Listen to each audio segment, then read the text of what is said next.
মৰমৰ ছাত্ৰ ছাত্ৰীসকল, আজি আমি ৰসায়ন বিজ্ঞানৰ তোমালোকৰ ইয়াতে টপিক বিলাক দিছো। এই টপিক বিলাক মই যেনেকৈ দিছো এনেকুৱাকে মই চিৰিয়েলি তোমালোকক পঢ়াম, এটাকৈ ভিডিঅ' দিম ইয়াৰ ওপৰত।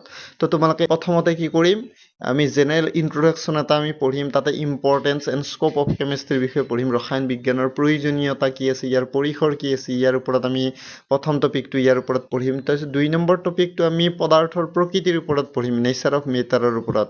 আৰু 3 নম্বৰ টপিকটো লছ অফ কেমিকেল কম্বিনেশ্যন, মানে ৰাসায়নিক সংযোগৰ সূত্ৰসমূহ, বহুতকেইটা সূত্ৰ আছে তাতে, সেইকেইটা তোমালোকে পঢ়িব লাগিব। তাৰ ওপৰত প্ৰশ্নও আহে বহুতখিনি।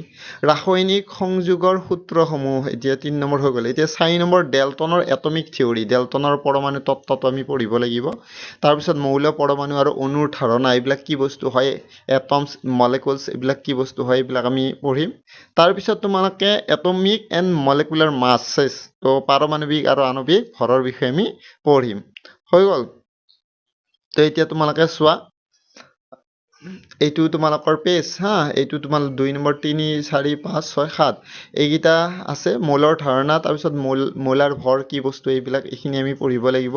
মই যেনেকৈ ইয়াতে 1 নম্বৰ 2 নম্বৰ কৈ দি গৈছো, তোমালোকে ভিডিঅ'টো তেনেকৈ পাই যাবা। তো সেইকাৰণে চিষ্টেমেটিক তোমালোকে চাই যাবা। তাৰপিছত শতকৰা সংযুতি, পাৰ্চেণ্টেজ কম্পজিশ্যন আমি পঢ়িব লাগিব।